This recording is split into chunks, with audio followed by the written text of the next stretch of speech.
Imani, I've got a gig in Hollywood, and you know I'm useless without you.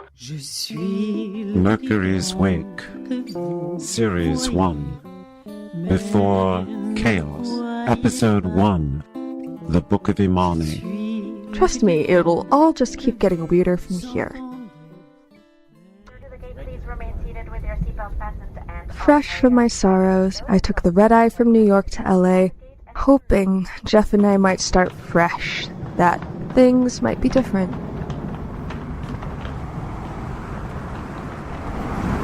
Damn, bae, LA's hot. Did you get more ghetto in Connecticut? What?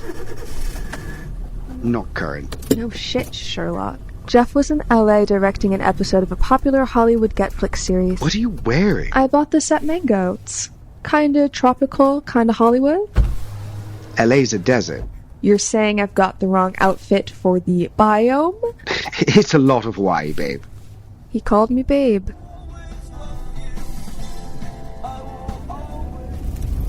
Brush fire threatening structures in now. It might be fire season in LA, but not in Hollywood. Hollywood is Valhalla. Despite other people's tragic losses, Hollywood gods continue to cavort and expand their brands. No offense, some of my best friends are privileged. AKA Jeff, and, well, he was behaving. Sort of. Did I mention that Jeff also landed the rights to the best-selling book John Kay? Strange, when that was the last book my mother read.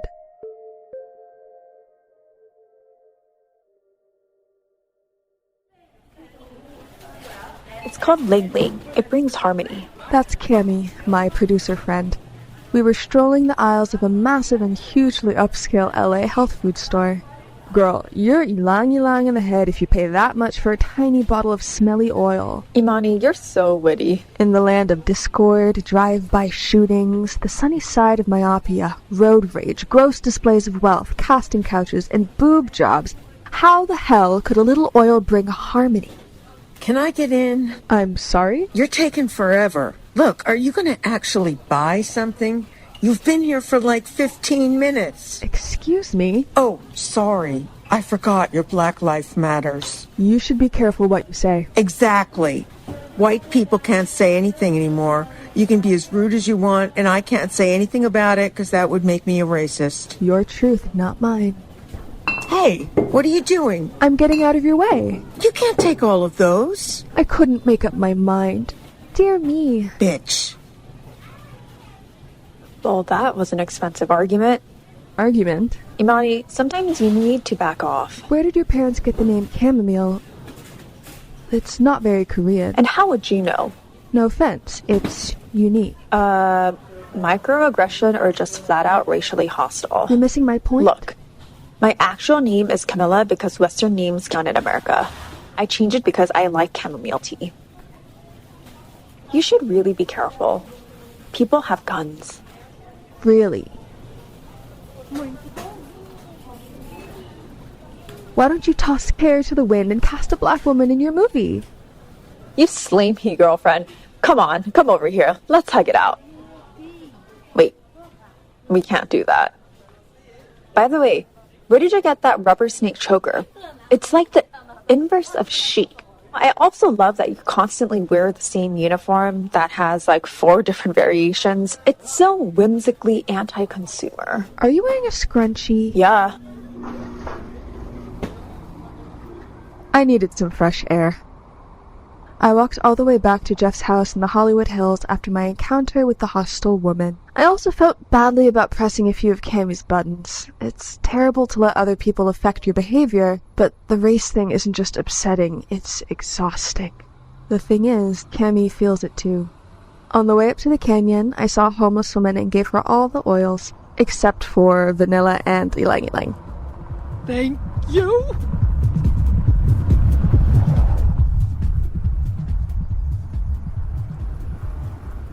It was an unusually cool day in LA, the kind of cool day that lays bare all the ambient sounds you rarely hear over traffic.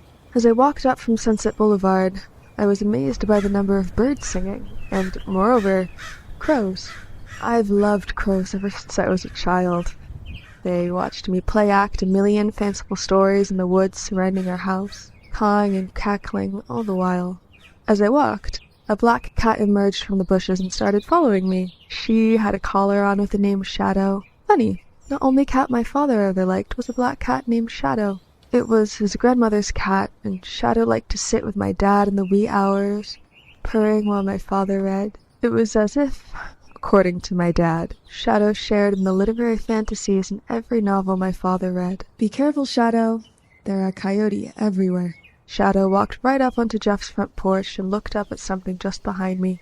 I turned around and there was a monarch butterfly nearly inches from me. It flew over my head and lit on my shoulder. The cat rubbed against my calves, purring.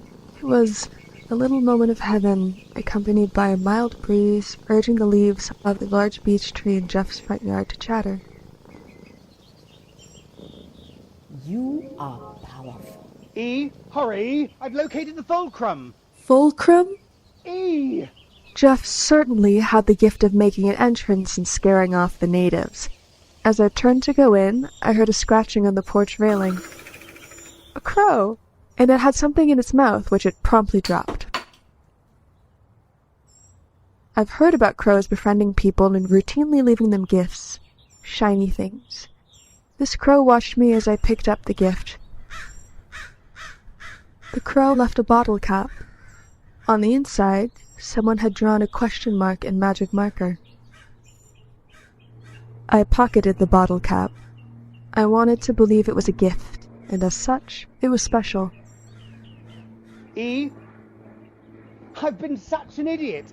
It's been right in front of me. Oh, hurry up, you daft cow! According to Jeff, cow is an affectionate term in the UK.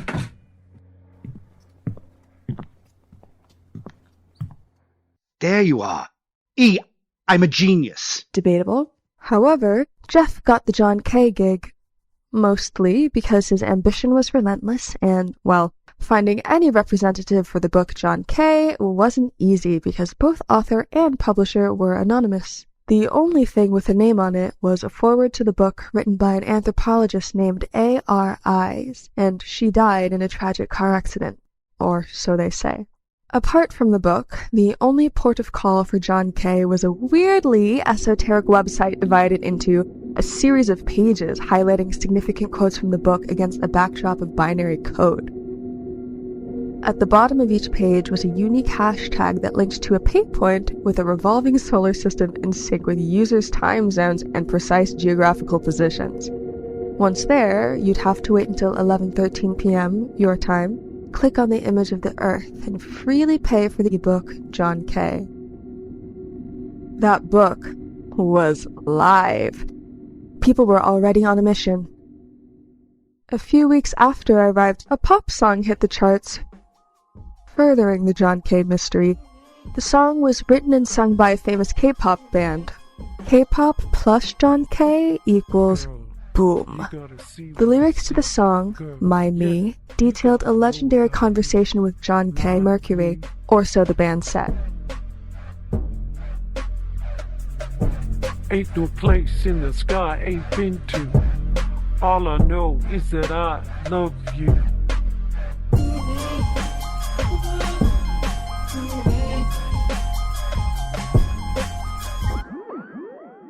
Apparently, while on tour in Kansas, the band stayed with a rich, eccentric octogenarian who had an old ham radio. FYI, ham radios are super cool vintage techno nerd radios. Some people have reached the space station via ham radio. Truth. One evening, the band members started playing around on the radio. After about an hour of noise, a man's voice emerged over the radio waves, asking, Am I speaking? The rest is the stuff of legend.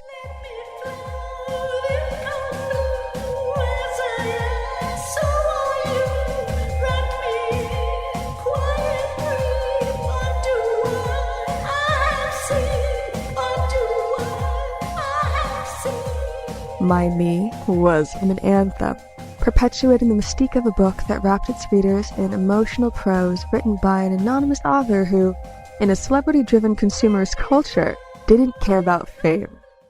Say what? Binary code. I've been staring at all of that code for weeks, getting vertigo. Are you saying you found a John K. contact? You got it, girlfriend. Jeff, please tell me you didn't just call me girlfriend. Now, let me take you on a magic carpet ride. See, binary code converts to words, so all of these numbers in the background of the John K. website convert to the phrase, If you knew how lucky you are, you would be more God than mortal. classic John K. quote. And? It's a hashtag, which takes you to a Spitter account. How disappointing. Wait. Click on it. You've got your hand on the mouse. Can't you click on it? Come on, it's fun. I dutifully clicked on the hashtag, which took me to a Spitter account named Float and Code Blue. Okay, this is different. What's the name of the account? Float and Code Blue? Oh my god, sometimes Zamani. That's the lyric in the song My Me. Wow. I know, right? However, it's a private account. It doesn't allow followers. I thought getting followers was the point. What I mean to say is you have to put in a request to follow. Don't tell me you've sussed out the secret password for whomever you're trying to reach so they can recognize you? How did you know? My God, Jeff, this is like a bad movie. Bad movies make money. He had a point. The private Float and Code Blue account was nothing like your ordinary Spitter page. It had a wallpaper that was animated, transporting the viewer into outer space. But it was almost like a live video because the imagery didn't seem to repeat itself. It was also a place for John K. fans who managed to find their way into the secret clubhouse to chew the fat. These were people so into the book that they invested heaps of time unearthing hidden truths in John K.'s words. They'd trope on alternate realities about everything from fast food to politicians. It could sometimes get heated because John K. spoke to everyone. You know, all the passionate, paranoid, and screwed up minority world tribes. Okay, multiply his initials, dude. I'm not saying it. Don't you get it? Yeah, I get the number 1430. Exactly. Angel 1430 brings tidings of a better world order. They also called themselves disciples. Oh, not Jeff. Jeff was a cult, disciple, and creative messiah unto himself. He certainly wasn't part of the John K. fandom, but he played along with a purpose. He began by adding his 2 bits on the chat threads. Once he got a few likes, he playfully challenged fans to write a mock film pitch for John K. You know, how they might envision the John K. story. Loads of fans responded in the chat. Most of the descriptions were about 3 sentences within the word limit. Jeff recorded his and provided a link. It was his own little podcast. We start with an astronaut floating in the inner sanctum of a spaceship, somewhere in dark space. He is our John K. Mercury. We live with him as he moves through his routines, everyday tasks in a small vessel. We may be in outer space, but it's just another day in forever. Why? Because John K. Mercury is forever. He isn't interested in outer space. He's interested in inner space. While Mercury does his daily chores, he muses and speaks aloud. His words morph into pictures, vignettes, moving images through shadow play, mutoscope visuals, painting, blurred collages. And then, somewhere mid-series, we see John K. Mercury's reality differently. This time, the camera pulls away, revealing a papier-mâché spaceship hanging in a massive airplane hangar, surrounded by projected imagery of his memories. But get this. As we move toward the denouement of John K. Mercury's story, we realize he isn't in a spaceship at all. John K. Mercury is just a guy in a suit who's barricaded himself in a random gas station's public bathroom in the middle of the desert. He sits on the lidded toilet, above which we see the famous last lines from the book John K. crudely engraved in the bathroom wall. Just as we embrace the reality before us, we hear the sound of sirens. The camera pulls away, breaking through the bathroom ceiling, up into the sky, as fire trucks gather in the desolate parking lot of the gas station. Doors open, and the firefighters, armed with 100 strategies to breach the gas station bathroom, are ejected into the parking lot tarmac. There they stand, in the inertia of bewilderment, while the tumbleweed tumbles and the wind sings a lament. We hover over the sea, momentarily, circling like raptors until a giddy jet stream finds us and transports us higher into the sky, into the stratosphere, up into the outer space, dense presence and sound. We cut away to a man's face in an astronaut's round helmet, framed by the red, round planet Mars behind him. Pushing in closer to the man's face, his eyes catch ours, but only for a moment. He turns his head away. He's looking at something much more important. In a reverse shot, we see that John K. Mercury sees the blue-green earth for which John K. Mercury sadly reaches. But we're not done. Cut away to behind a man sitting in the dark of his office in front of a bright computer screen, trying to write.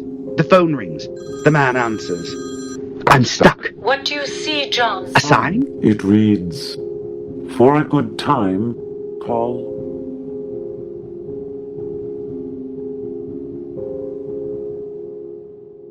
Jeff, that's both genius and mildly ridiculous. Do you mean we're all characters in a screenwriter's head? Why not? A month later, Jeff received a private text from an attorney who claimed to represent the John K. estate. Jeff was on a meteoric journey towards fame and fortune. I hadn't looked at John K. since I found it on my mother's bed table. It was sacred, the last thing she read. But opportunity was possibly knocking. I grabbed Jeff's copy of John K. In my mind, the book must have a minor character motivating the plot. You know, a harbinger who is an early victim of an attack by a slimy alien or a random spore. A character whose sacrifice is the first plot point in a sci-fi flick. Perfect fit for me. I flipped through the pages. Oh, come on. No women? Aha! You're not a name, Imani. Don't be ridiculous. Besides, Mercury is a man. Can you be sure? His name is John. Okay, I'll play forthright. Forthright? God, Jeff, have you read the book? Most of it. You've gone so Hollywood. Judging from that sentence construction, so have you. Jeff, do you love me? Yeah, but you might want to lose some weight. For auditions, that is. You know, I stupidly thought I wanted to get back with you. All I've done is be your girlfriend at parties, and the only reason you tolerate me is that you think that people... Let's face it, you think women will find you more interesting for being with black women. You're not that black. And you're a prude. Which part of me is a prude? My black side or my white side?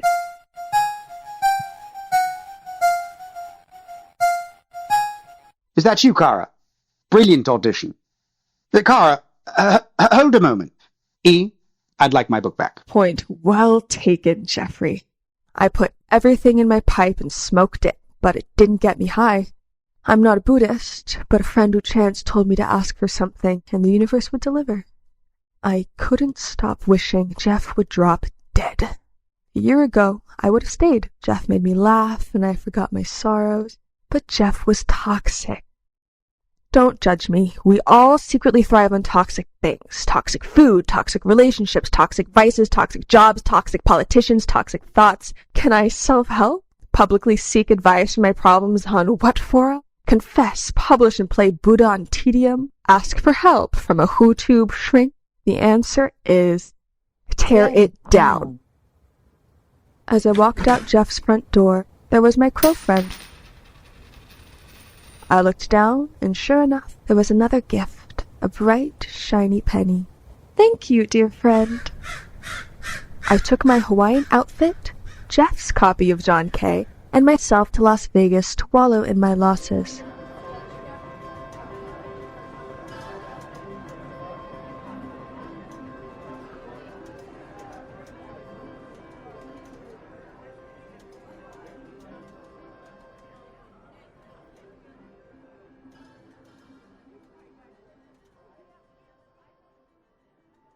I'd been at Caesars for nearly a week. Crazy, right? My new life rotated around sleeping and reading. I know, strange that after months of isolation during a pandemic, I willingly returned to it at a world-famous resort. The TV was on. A panel of academics discussed the Sanatana Dharma eternal order. I was intrigued by the idea of pondering universal constants, whether or not we choose to honor them. And yes, it did cross my mind that this was lofty programming, but hey, it made me happy. This presentation sponsored by? As the movie began, I drifted off to horns. They heralded a dream. I was back in high school.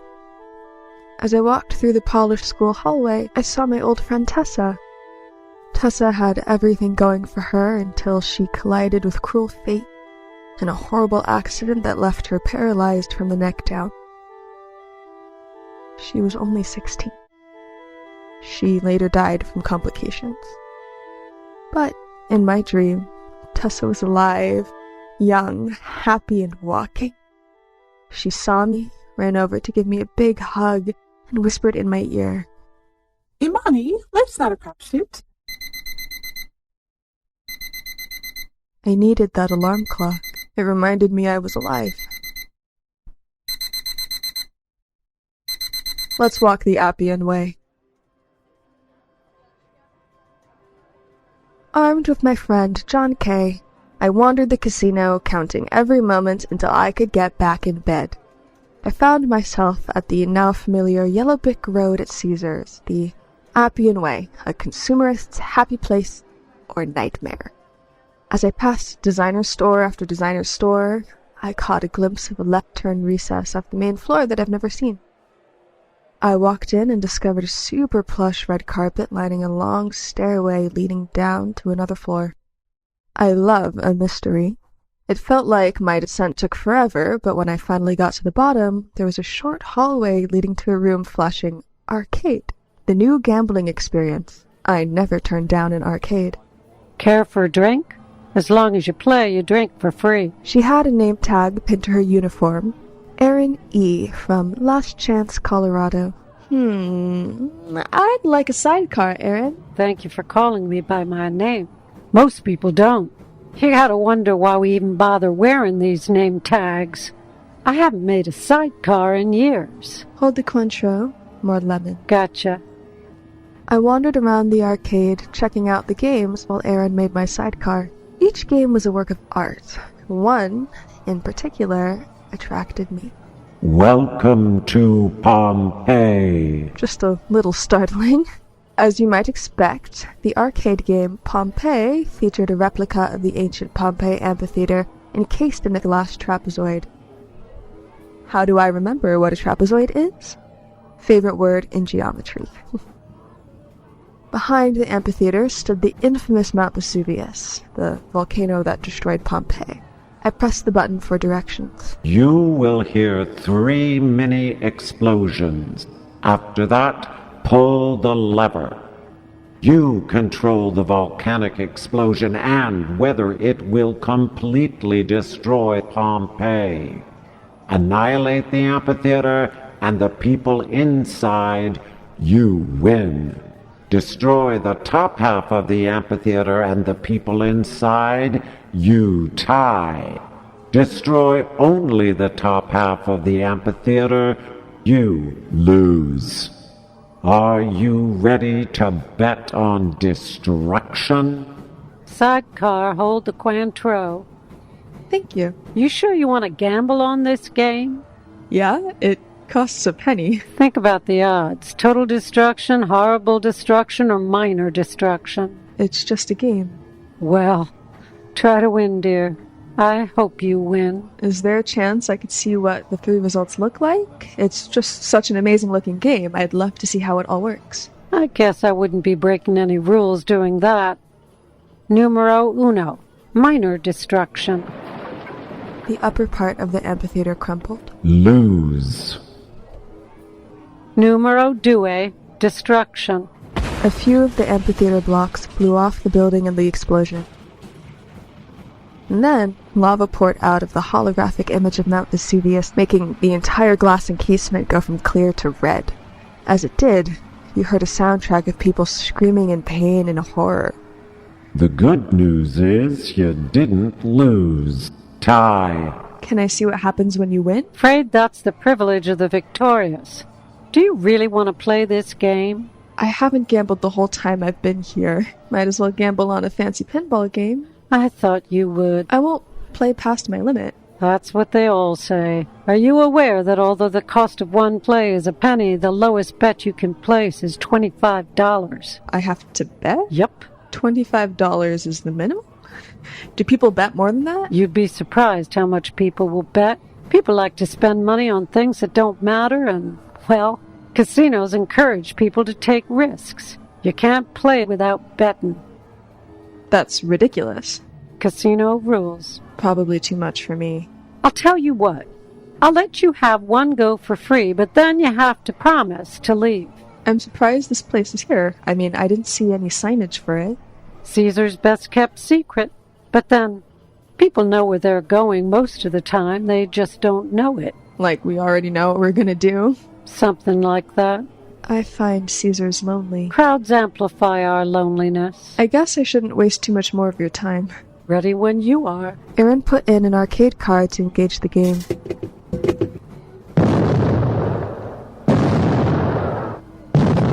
Is that it? Think of it like the gunshot at the top of a race. Pretty startling. You wanted to play. The question is, when do you pull the lever? I waited. I felt nervous. I took in a breath and reached for the lever, pulling in a swift action.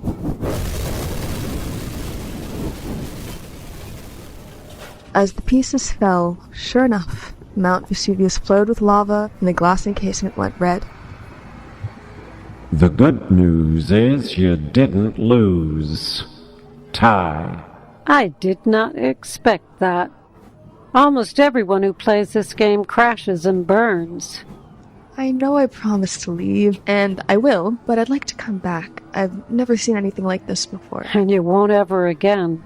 Sorry, but if there is a next time, you'll have to bet. Of course. Thanks for the sneak peek and the sidecar. Not everyone gets it right. I've been doing this for a long time. Too long. Do you really come from Last Chance, Colorado? That ain't no lie. Enjoy the rest of your day. When I reached the top of the stairs, I felt dizzy. I walked back onto the Appian Way and sat down on a bench. Imani, what are you doing? I marched myself back to the arcade. But when I got to where I thought I'd been, no stairway nor hallway leading to it. Instead, I was looking at a room with the word Kino above it. I walked inside. It was weirdly empty and scarily silent, with no noise infiltrating from the loud casino outside. I sat down to read John Kay. His words had become everything to me.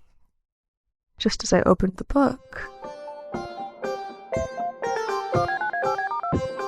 ever the master of imperfect timing, Jeff. You have one unheard message.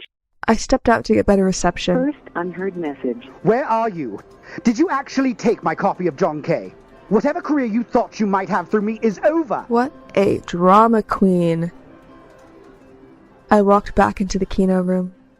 When I did, I was startled to find a guy standing in the center of the room reading my copy of John Kay aloud. And trust me, it'll all just keep getting weirder from here. Superior, Mr. John K. Mercury. I'm not sure if I should laugh or cry. Not exactly a page-turner. You're just on the first page. That's mine, by the way.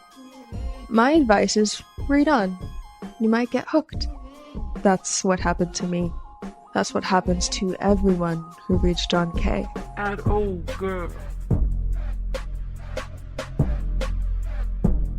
What you are, it ain't you. Not your you. But I'm still loving you. I am here, don't be there. All I got is for you.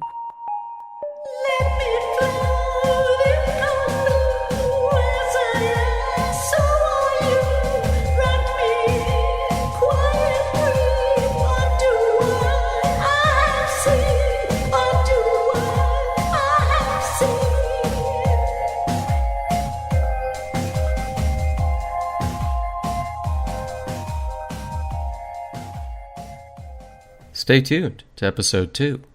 That, my friends, is one scary alien. Thank you for listening. To discover more, you can find us at www.werglobal.show. The journey continues.